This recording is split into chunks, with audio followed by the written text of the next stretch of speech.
Hello everyone, welcome to my channel. So आज हम start करने वाले हैं सॉफ्टवेयर इंजीनियरिंग का next chapter, that is 8 chapter. ठीक है।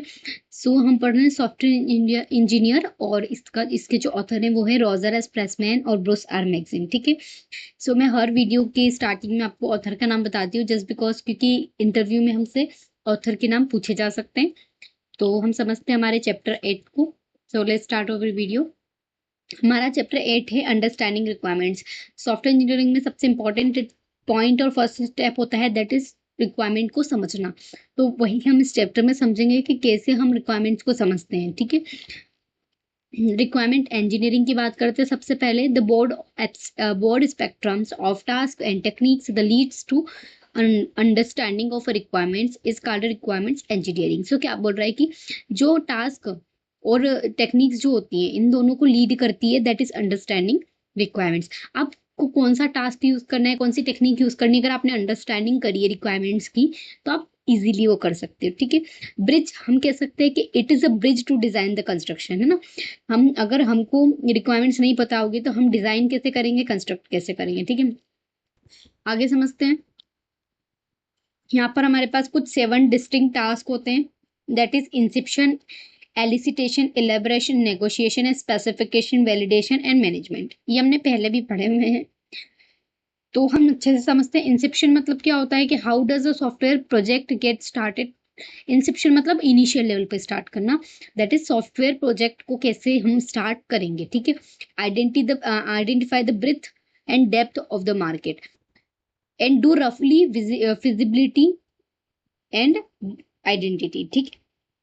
Identify the working descriptions of the project scope. सबसे पहले हम क्या करेंगे कि आइडेंटिफाई करेंगे ब्रेथ को, मतलब स्टार्टिंग चीजों को, फिर मार्केट के डेप्थ को समझेंगे, एक रफ फिजिबिलिटी देखेंगे कि कितना खर्चा आ रहा है कितना नहीं, आइडेंटिफाई करेंगे, उसी डिस्क्रिप्शन के प्रोजेक्ट को समझेंगे। तो हम इस टाइप से, ठीक है, फर्स्ट प्रोसेस में करेंगे जिसमें हम कम्युनिकेशन और कोलैबोरेशन दोनों का काम करेंगे। किसके बीच में होगा? स्टेक होल्डर और सॉफ्टवेयर टीम के बीच में। ठीक है। सेकेंड प्रोसेस आती है एलिसिटेशन। एलिसिटेशन के अंदर हमारे पास क्या आ जाएगा कि हम कस्टमर से पूछते हैं user and other objectives of the system, यानी कि उसके ऑब्जेक्टिव्स के बारे में समझते हैं, नीड्स ऑफ बिजनेस, है ना, उसको क्या जरूरत है। फाइनली हम समझते हैं कि क्या उस सॉफ्टवेयर का डे बाय डे यूज होगा, है ना। स्टैब्लिशमेंट ऑफ बिजनेस गोल के लिए, कि अगर वो एलिसिटेशन क्यों इंपॉर्टेंट है, क्योंकि हम बिजनेस गोल्स के लिए जरूरी है। इसके अंदर हम ऑनेस्टी दिखाएंगे, ऑनेस्ट होना जरूरी है एलिसिटेशन के अंदर। ठीक है। आगे और समझते, क्रिस्टल एंड कैंग ने प्रॉब्लम्स ऑफ एनकाउंटेड ऑफ एलिस्ट्रेशन आकर, अगर कोई भी दिक्कत आती है तो इसीलिए हम एलिस्ट्रेशन का यूज करते हैं कि आइडेंटिफाई द नंबर ऑफ, मतलब हम आइडेंटिफाई करने के लिए कि कितनी नंबर ऑफ प्रॉब्लम्स एनकाउंटेड हो सकती है ना, इसलिए हम इसका यूज करते हैं। Problems of volatility occur when the requirement change over time, है ना। हम जानते हैं कि प्रॉब्लम जो होती है वो समय के साथ बदलती रहती हैं। अगर मान लो कि आज हमको सॉफ्टवेयर ऐसा चाहिए, हो सकता है हमने 2 दिन बाद कुछ और हमें आइडिया आया तो हम सॉफ्टवेयर को उसके टाइप से मांगेंगे। तो इसीलिए हम यूँ कह रहे हैं कि जो है ना एलिसिटेशन होना जरूरी है। ठीक है। रिक्वायरमेंट्स गैदरिंग एक्टिविटीज इसके अंदर इंपॉर्टेंट वर्क करती है, क्योंकि अगर आप बार बार मतलब उसको गैदर कर रहे हो रिक्वायरमेंट्स को। ठीक है। एलेबोरेशन मतलब क्या होता है? Information obtain from customer during Inception and elicitation. Inception और एलिसिटेशन के दौरान अगर जो हम कस्टमर से रिक्वायरमेंट इंफॉर्मेशन को लेते हैं, ऑब्टेन करते हैं, is expanded and refined during deliberation, मतलब उसी को जो अंडरस्टैंडिंग हमने करी है, उसी जो हमने जो इंफॉर्मेशन गैदर करी है उसी को हम एक्सपेंड करेंगे और रिफाइन करेंगे। ठीक है। This task focus on the developing of refined requirements, यानी कि हम जितने अच्छे से रिक्वायरमेंट्स को डेवलप करेंगे वो हमारे लिए इस प्रोसेस के अंदर आएगा। ठीक है। Elaboration is derived by the creation and refinements of user scenarios. ठीक है। जो हमारा जो एलोबरेशन है वो क्या करेगा? क्रिएट करेगा और रिफाइनमेंट करेगा। जैसे अपन ने अगर कोई भी हम कुछ बना रहे तो सबसे पहले हम आटे को छानेंगे, तो रिफाइन करना, है ना। यूजर सिनेरियोज का देखेंगे, extract, analysis class, business domain की एक्टिविटीज, इस टाइप से हम चीजें देखेंगे इसके अंदर, है ना। Relationship and collaboration between the classes and identify को हम समझेंगे। ठीक है। और जरूरत पड़ी तो हम डायग्राम का भी उसमें पूरा यूज करेंगे। नेक्स्ट आता है negotiation. It isn't unusual for customer end user to ask for more than a be achieved. It is a limited business resources, customer और user purpose conflict requirement. देखो इसका मतलब क्या होता है, नेगोशिएट करना, जैसे कि हमने बोला कि नहीं ये नहीं वो, मतलब हमारी कस्टमर की जो पॉइंट ऑफ व्यू से दोनों का कॉन्फ्लिक्ट नहीं होना चाहिए। अपन नेगोशिएशन करवाते कि नहीं इतने में हो जाए, इतना ये नहीं ये चाहिए हमें ये, सो दैट इज वाई कि कॉन्फ्लिक्ट नहीं होना चाहिए, इसलिए हम नेगोशिएशन वाली प्रोसेस पहले ही कर लेंगे ताकि एट द एंड हमें कोई प्रॉब्लम ना आए। ठीक है, essential for our special needs. ठीक है, स्पेशली है ना, जिस अगर नेगोशिएशन क्यों कर रहे हैं हम, कोस्ट की वजह से, रिस्क की वजह से। कोस्ट बाद में ज्यादा अगर हमें भारी, मतलब ज्यादा हमें लास्ट में पता पड़ता है कि इनका ज्यादा खर्चा हो गया, तो फिर वो हमसे मांग सकते हैं। तो दैट इज वाई कि हम नेगोशिएशन पहले ही करवा लें। एड्रेस इंटरनल कॉन्फ्लिक्ट, है ना, इंटरनल कॉन्फ्लिक्ट को भी बताता है, जो कि एलिमिनेट, मतलब जल्दी से हट जाए, पहले ही हट जाए। अगर नेगोशिएशन फर्स्ट स्टेप में ही कवर हो जाएगा तो बेहतर होगा ना। ये तो स्पेसिफिकेशन मतलब क्या, कंप्यूटर बेस्ड सिस्टम जिसके अंदर हम क्या करते हैं, ग्राफिकल मोड्स होते हैं, जैसे कि फॉर्मल मैथमेटिकल मॉडल्स होते हैं, तो इस टाइप की चीजें हम किस में करते हैं, स्पेसिफिकेशन में करते हैं। एक प्रकार का प्रोटोटाइप डिजाइन करते हैं, है ना, जिसके अंदर हम क्या कर सकते हैं कि सब स्टैंडर्ड टेम्पलेट से सजेस्ट करते हैं ये लोग, है ना, जो रिमेन फ्लेक्सिबल हो सकती है। फॉर अ लार्ज सिस्टम के लिए हम रिटर्न डॉक्यूमेंट का यूज करते हैं, जिसमें हम natural language description and graphical models को हम बेस्ट अप्रोच मानते हैं। ठीक है, तो हम जान सकते हैं ना कि स्पेसिफिकेशन में हमारे पास क्या आ जाएगा कि एक नेचुरल प्रोसेस लैंग्वेज को, नेचुरल लैंग्वेज का डिस्क्रिप्शन तैयार करते हैं और ग्राफिकल मॉडल को, है ना, बनाते हैं। ठीक है, आगे समझते हैं। वैलिडेशन मतलब क्या होता है, वैलिडेशन मतलब हमारी सारी रिक्वायरमेंट्स हैं वो कंप्लीट हुई कि नहीं, that is called a validation. ठीक है, quality during the validation step हम देखते हैं कि क्वालिटी हमें मिली कि नहीं, अनएम्बिगसनेस नहीं होनी चाहिए। ठीक है, inconsistency, emissions and errors have been detected, covered, है ना, करेक्टेड। यहाँ पर वैलिडेशन में क्या होगा कि जो एरर्स है उनको डिटेक्ट किया जाएगा और उनको करेक्ट भी किया जाएगा। टेक्निकल रिव्यूज हम यहाँ पर करेंगे। Engineers, customers, and users and other stakeholders who examine the specification looking for errors. ठीक है, आगे समझते हैं। Software should be user friendly होना चाहिए और probability of success unauthorised database intrusion should be less than 0.0001, यानी कि सक्सेसफुल जो अनऑथराइज एक्सेस से सक्सेसफुल होना, मतलब कि किसी भी अनऑथराइज से डेटा उसको एक्सेस कर ले, दैट इज उसकी जो प्रोबेबिलिटी होनी चाहिए वो 0.0001 होनी चाहिए। ठीक है, सो ये इंपॉर्टेंट पॉइंट है, may be its cover by, है ना, एन एग्जाम पूछा जा सकता है कि कितनी प्रोबेबिलिटी होनी चाहिए। रिक्वायरमेंट्स मैनेजमेंट में क्या आ जाता है कि requirements for computer based system changes, set of activities identify करता है, कंट्रोल करता है, ट्रैक करता है रिक्वायरमेंट्स को, है ना। और सॉफ्टवेयर कॉन्फ़िगरेशन मैनेजमेंट हम यहाँ पे SCM का यूज करते हैं। SCM टेक्निक्स हम आगे भी चैप्टर 29 में कवर करेंगे। ठीक, आगे समझते हैं और क्या इसमें बोला है।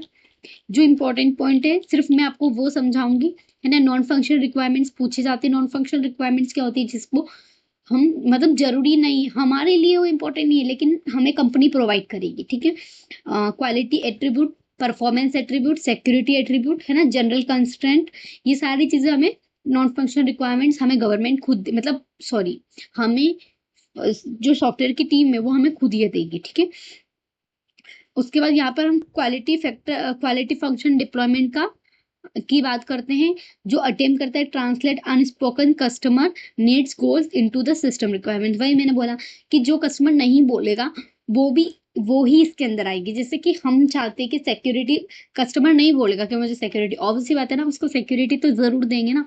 ऐसा तो नहीं है कि उसने नहीं बोला है तो हम ना दें, है ना? तो हम ऐसा समझ सकते हैं ना कि इसको लिसन सेपरेटली, हम ऐसा समझ सकते हैं कि इट इज नॉट लाइक कि वो बोलेगा तभी हम देंगे। तो that is called non functional requirement, जो हमारे लिए जरूरी है लेकिन कस्टमर उसको नहीं बोलेगा। ठीक है, 2 फेज अप्रोच होती है क्वालिटी फंक्शन डेवलपमेंट। ठीक है, इसके अंदर फर्स्ट फेज में आता है गाइडलाइंस एस्टैब्लिश करेंगे और बिल्ड करेंगे। ठीक है, और फिर यहाँ पर अगर सेकेंड की बात करूं मैं, इन द सेकेंड फेज में हम क्या करेंगे, प्रायोरिटाइज करेंगे homogeneous set of non functional requirements को। ठीक है, इसमें बाकी चीजें इतनी इंपॉर्टेंट नहीं है तो हम आगे समझते हैं। ठीक है, ट्रेसेबिलिटी क्या होती है, सबसे इंपॉर्टेंट कीवर्ड है ट्रेसेबिलिटी इज द, कि ट्रेस करना। आप किसी भी प्रोडक्ट को बना रहे हो तो आप उसको बिल्कुल ट्रैकिंग पे रखो ताकि कोई भी दिक्कत आए तो हम उसको अच्छे से समझ सके। ठीक है, documented link between software engineer and work product है, ठीक है। जैसे कि रिक्वायरमेंट और टेस्ट केसेस। अब testability matrix allow the requirements engineering to represent the relationship between requirements and software engineering work product. यानी कि रिलेशनशिप किसके बीच का, रिक्वायरमेंट्स का और अदर सॉफ्टवेयर इंजीनियरिंग के वर्क प्रोडक्ट का। मतलब ट्रेसेबिलिटी मतलब क्या, कि वो एक साइड हमारी रिक्वायरमेंट्स को रख रहा है, एक साइड वर्क प्रोडक्ट को रख रहा है, और वो ट्रेस कर रहा है कि भाई दोनों चीजें मैच कर रही है कि नहीं, ठीक है। आगे समझते हैं, names and columns can be labelled with name of software engineering work product. मतलब हमने अगर मान लो कि मैं उस टीम की एम्प्लॉय हूँ और मैं बना रही हूँ, तो उसमें मेरा नाम भी लेबल किया जाएगा, है ना, विथ कॉलम। आगे और समझते हैं, इसके अंदर एक्टिविटीज होती है बहुत सारी, है ना। Project moves from project phase two another, मतलब एक के बाद एक फेजेस स्टार्ट होते जाएंगे, ठीक है। और ऑल रिक्वायरमेंट्स यहाँ पर कंप्लीट होनी चाहिए, ठीक है। वर्क प्रोडक्ट ग्रोज, है ना, धीरे धीरे ग्रोज होता रहेगा to keep track traceability matrix, ठीक है। आगे समझते हैं एलिसिटेट, आप समझ सकते हैं ना कि ट्रेसेबिलिटी का कितना इंपॉर्टेंट रोल है, ठीक है। एलिसिटेटिंग रिक्वायरमेंट्स क्या होती हैं, तो इसको ऑल्सो हम क्या कह सकते हैं, रिक्वायरमेंट गैदरिंग करना कहते हैं। इसके अंदर हम क्या कह सकते हैं कि combine the elements of problem solving, elaboration, negotiation, specification. इन तीनों की जो भी प्रॉब्लम होती है वो सॉल्व करेंगे हम एलिसिटिंग रिक्वायरमेंट्स में, ठीक है। जो कि क्या है, एक प्रकार की टीम ओरिएंटेड अप्रोच है, एक पूरी टीम मिलके यहाँ पर काम करती है। कोलेबरेटिव रिक्वायरमेंट्स गैदरिंग क्या होता है, जिसके अंदर हम मीटिंग्स करते हैं, प्रेपरेशंस करते हैं, पार्टिसिपेशन करते हैं, है ना। इसमें informal enough, all points are pointed but informal enough, free flow, है ना। सारे पॉइंट यहाँ पे फॉर्मली होंगे, लेकिन यहाँ पर इनफॉर्मल भी मतलब आइडियाज देने का अलाउ है, क्योंकि अगर मान लो कि किसी के दिमाग में कोई अच्छा आइडिया आ रहा है और अगर वो फॉर्मली इनफॉर्मल तरीके से बताता है तो इट कुड बी मैनेज, ठीक है। फैसिलिटेट का कौन होता है, जो कस्टमर और डेवलपर के बीच में कभी कोई टाइम का इशू आ जाए या फिर हम टाइम पे दे ना पाए, तो वो फैसिलिटेटर हमारे कस्टमर को समझाने के लिए रहता है, जो मीटिंग अरेंज करता है, ठीक है। डेफिनेशन मैकेनिज्म क्या होती है, can be work sheet, flip cards और wall stickers of an electronic bulletin board, chart room और वर्चुअल फॉर्म इज यूज्ड, ठीक है। डेफिनेशन में हम इसको यूज करते हैं। 1 और 2 पेजेस प्रोडक्ट रिक्वायरमेंट्स रिक्वेस्ट होती है इंसेप्शन में। इसके अंदर हम एक मीटिंग प्लेस अरेंज करते हैं, जिसके अंदर हम टाइम और डेट को दर्शाते हैं, ठीक है। और एक फैसिलेटर, हम ये सारी चीजें कौन चूज करता है, फैसिलेटर, जो इसके बीच में हमारे मीटिंग कंडक्ट करवाता है, ठीक है। Organisation are invited to participate, the product request is distributed to all attendees before the meeting day, ठीक है। तो यहाँ पर जो स्टेक होल्डर है ऑर्गेनाइजेशन का और टीम सॉफ्टवेयर की टीम है, ये दोनों मिलकर क्या करती है, पहले से अटेंडेंस मतलब लगा देती है, कि जो भी मीटिंग की डेट से वो पहले से बता देती है, ठीक है। और आगे इसमें समझते हैं कि कौन से टॉपिक इंपॉर्टेंट है। सो क्वालिटी फंक्शन डिप्लॉयमेंट क्या होता है, तो what is quality function deployment, technique होती है जो ट्रांसलेट करती है the need of the customer into technical requirements में, ठीक है। जो भी कस्टमर की नीड्स है उसको टेक्निकल रिक्वायरमेंट्स में कन्वर्ट करने का या ट्रांसलेट करने का काम हमारा क्वालिटी फंक्शन डिप्लॉयमेंट करती है। इसको हम शॉर्ट फॉर्म में QFD भी बोलते हैं, ठीक है। इसके अंदर हम क्या कर सकते हैं, मैक्सिमाइजिंग कस्टमर सेटिस्फेक्शन, क्योंकि कस्टमर की सारी नीड्स को समझेंगे, उसको सेटिस्फाई करने की कोशिश करेंगे, ठीक है। What is valuable to the customer, इसके अंदर हम यही समझेंगे कि कस्टमर के लिए क्या वैल्यूएबल है ना, और उसकी जो वैल्यूज हैं वो through out the engineering process के थ्रू करेंगे, ठीक है। Normal requirements identify the objectives, goals and state the product of a system during the meeting the customer. यानी कि हम अगर हमको नॉर्मल रिक्वायरमेंट्स दिख रही है तो हम कस्टमर के साथ मीटिंग करेंगे, समझेंगे, उसको भी समझाएंगे। एक्सपेक्टेड रिक्वायरमेंट्स क्या हो जाएंगी, इम्प्लीसिट द प्रोडक्ट।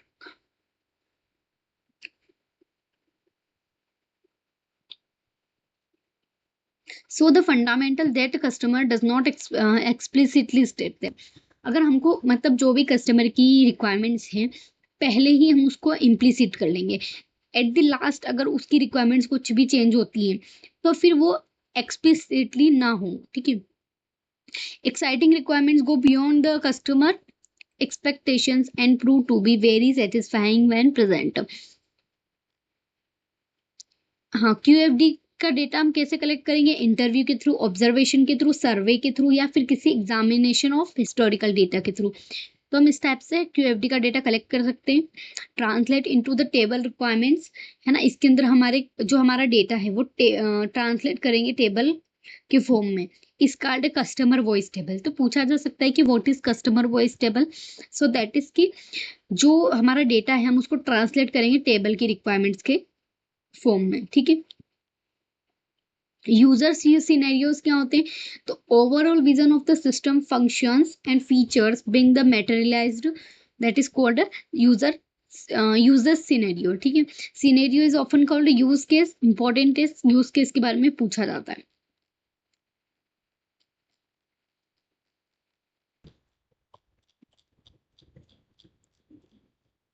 आगे देखते हैं एलिमेंट्स ऑफ एनालिसिस मॉडल।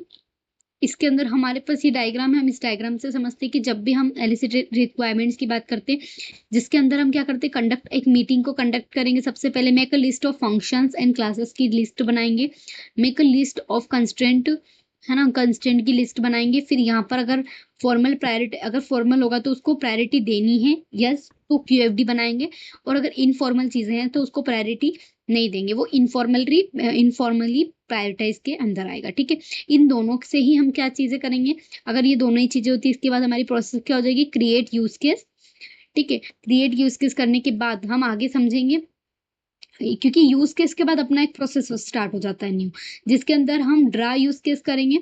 और अगर हम इसके अंदर डिफाइन एक्टर्स और सिनेरियो और कंप्लीट टेम्पलेट, हम ये तीन चीजें इसके अंदर कवर करेंगे, ठीक है। तो ये हमारे पास डायग्राम हो जाएगा। तो हमको ये समझना है सबसे पहले कि सबसे पहले मीटिंग को कंडक्ट करवा रहे हैं, लिस्ट बना रहे हैं, कंस्ट्रेंट बना रहे हैं, फिर उसके बाद फॉर्मल है कि इनफॉर्मल है, उसके बाद यूज केस को क्रिएट कर रहे हैं, है ना। उसके बाद क्या कर रहे हैं, हम यूज केस का डायग्राम बना रहे हैं। दिस इज इंपॉर्टेंट कि हम अगर यूज केस का डायग्राम बना रहे हैं तो उसके अंदर हमको क्या क्या करना है, एक्टर को डिफाइन करना है, सिनेरियो को राइट करना है और टेम्पलेट को कंप्लीट करना है, ठीक है। सो सिनेरियो बेस्ड एलिमेंट्स क्या होते हैं, जो यूजर पॉइंट ऑफ व्यू से होते हैं, जैसे कि यूज केस, है ना। और अगर क्लास बेस्ड में बात करूँ तो सेट ऑफ ऑब्जेक्ट हम समझ सकते हैं कि जिसके अंदर क्लास और ऑब्जेक्ट का कॉम्बिनेशन होता है, ठीक है। A collection of things have similar attributes and common behaviours. For example UML class diagram can be used for a sensor class, है ना, ठीक है। आगे समझते हैं बिहेवियर एलिमेंट्स क्या होते हैं। तो computer based system have a profound effect on the design to choose the implementations of the approach is applied। यहाँ पर एक स्टेट बिहेवियर, अगर बिहेवियर की मैं बात करूँ तो जब भी बिहेवियर एलिमेंट से रिलेटेड क्वेश्चन पूछे जाते हैं तो वहाँ स्टेट डायग्राम की बात जरूर होती है। तो स्टेट डायग्राम एक प्रकार की केस स्ट्रेटेजी पे वर्क करता है बिहेवियर पे, है ना। और ऑब्जर्वेबल मोड ऑफ बिहेवियर होता है। बिहेवियर किस प्रकार का जो एलिमेंट होता है, हम कह सकते हैं कि ऑब्जर्वेबल मोड, ठीक है। और एक पर्टिकुलर इवेंट पे ही इसके यूज होते हैं, ठीक है। और अगर हम बात करें बिहेवियर रिप्रेजेंटेशन की, तो ये इंडिविजुअल क्लासेस पे बना सकते हैं हम। आगे और देखते हैं इसके अंदर important negotiation requirements. Negotiation requirements कैसे करते हैं हमने ऊपर पढ़ा है, जिसके अंदर हम, अगर हम बात करें हमारे कुछ 7 टास्क की जो कि थे इंसेप्शन, एलिस्टेशन, एलिब्रेशन, तो इन सब में हम नेगोशिएशन पहले ही कर लेंगे ताकि लास्ट में कोई इशू ना है, ठीक है। जो बैलेंस फंक्शनलिटी परफॉर्मेंस को बैलेंस करने के लिए यूज करते हैं हम, जिसके अंदर while at the same time reflecting the real world constraint, जैसे कि time, people, budget and so on. हाँ, बोयन जो है उसने डिफाइन किया था सेट ऑफ नेगोशिएशन एक्टिविटीज को, कि हर बिगिनिंग की हर प्रोसेस के पहले ही, प्रोसेस के हर एक टास्क के पहले ही हम उसको नेगोशिएशन कर लेंगे, ठीक है। जिसके अंदर हम, और फ्रीकर और उसके कलीग ने फिर बताया था replacing the traditional hands of requirements specification teams with by directional communication called hand shaking, ठीक है। तो दोनों जो सॉफ्टवेयर की टीम्स है उसके बाई डायरेक्शनल कम्युनिकेशन के साथ, तो उसको हम हैंड शेकिंग कहेंगे। पूछा जा सकता है व्हाट इज हैंड शेकिंग, ठीक है। इसके अंदर हम क्या करेंगे, इम्पैक्ट को डिस्क्राइब करेंगे और कम्युनिकेट करेंगे उसके इंटेंशन को, जो कस्टमर की चीजों को रिप्रेजेंट कर सके, है ना। और इसके अंदर हम मिसिंग फीचर के बारे में और क्लैरिफिकेशन को ढूंढने की कोशिश करेंगे। हैंड शेकिंग क्या करता है, अलाउ करता है डिटेल रिक्वायरमेंट्स को to be delegated to the software team के बारे में, और इम्प्रूविंग द प्रोडक्ट एक्सेप्टेंस, है ना, प्रोडक्ट को एक्सेप्ट करने के लिए इम्प्रूव किया जाता है। क्योंकि हैंड शेकिंग इसीलिए ना कि मतलब आप बार बार उनसे बात करो, बार बार उनसे पूछ रहे हो हर चीजों के बारे में, ठीक है। इम्प्रूव आइडेंटिफिकेशन, एनालाइज करना, सिलेक्ट करना वेरिएंट को, तो इसीलिए हम इसको नेगोशिएशन कह रहे हैं। रिक्वायरमेंट मॉनिटरिंग करना है ना, हमारी जो रिक्वायरमेंट्स है उसको मॉनिटर करना, दैट इज ऑल्सो इम्पोर्टेंट, जिसके अंदर हमारे पास 5 टास्क है। That is first is distributed debugging, जिसके अंदर हम एरर को कवर करते हैं, रन टाइम वेरिफिकेशन है ना, और अगला है रन टाइम वैलिडेशन, अगला है बिजनेस एक्टिविटी मॉनिटरिंग, इवेल्यूएट करता है सेटिस्फाई द बिजनेस गोल्स के लिए, evaluation and code design provide the information, जिसके अंदर हम कोड डिजाइनिंग करते हैं। ठीक है, तो इसीलिए क्यों सबसे इंपॉर्टेंट क्यों है मॉनिटरिंग, क्योंकि फीडबैक के लिए, feedback to guide incremental improvement. अब वैलिडेटिंग रिक्वायरमेंट्स क्या होती है जो एग्जामिन करती है इनकंसिस्टेंसी, ओमिशंस को, एम्बिग्यूटी को, और avoiding the common mistake common. तो बस चैमन ने जो बताई हमें डिस्क्राइब किया है, 3 रिलेटेड मिस्टेक्स कर सकते हैं हम, कोई भी नॉर्मली रिक्वायरमेंट्स इंजीनियरिंग होता है वो, कि सबसे पहला आता है फीचरिस्ट, फ्लेक्सिबिलिटीज एंड परफॉर्मेंस। ठीक है, फीचरिस्ट मतलब है प्रोडक्ट के डेवलपमेंट के बारे में, फ्लेक्सिबिलिटी आप समझ सकते हैं कि फ्लेक्सिबल, परफॉर्मेंस सही होना चाहिए। तो फीचरिस्ट डिस्क्राइब करता है किसको, ओवरऑल सिस्टम की क्वालिटी को, अगर सिस्टम की क्वालिटी सही है तो सब कुछ सही है। फ्लेक्सिबिलिटी मतलब क्या, एडेप्टेबिलिटी या कॉन्फ़िगरेशन है ना, कि उसकी फैसिलिटी बिल्कुल फ्लेक्सिबल होना चाहिए हमारा पूरा सिस्टम। परफॉर्मेंस्टिक मतलब क्या, कि जो हमारे सिस्टम की परफॉर्मेंस है उसकी quality attributes like maintainability, reliability और सिक्योरिटी अच्छी हो। तो जब भी हम परफॉर्मेंस की बात करते हैं तो हमारे पास 3 चीजें सामने आती है, that is maintainability, reliability and security. ठीक है, सो हमारा ये वाला चैप्टर कंप्लीट हो चुका है। इसके अंदर हमने 7 डिस्टिंक्ट रिक्वायरमेंट्स को पढ़ा था। ये सबसे इंपॉर्टेंट प्रोसेस है, that is inception, elicitation, elaboration, negotiation, specification, validation and management. ठीक है, तो अगर मैं बात करूँ यहाँ पे, तो इंसेप्शन, एलिसिटेशन और इलेबरेशन, ये तीनों ही प्रोसेस के बाद हमारी नेगोशिएशन प्रोसेस आएगी, और इंसेप्शन और एलिसिटेशन में इन दोनों ही प्रोसेस को कंबाइन करके हम एलेबरेशन प्रोसेस में इन्हीं को डिफाइनिंग करते हैं, जो कि हमने ऊपर समझा है। ठीक है, एलेबरेशन फर्दर एक्सपेंड, देखो जैसे मैंने बताया यहाँ पे, collection of scenarios based, activity based और क्लास बेस्ड, बिहेवियर बेस्ड और फ्लो ओरिएंटेड होता है। ठीक है, तो हम नेक्स्ट चैप्टर में अगला चैप्टर समझेंगे नेक्स्ट वीडियो में। Thank you.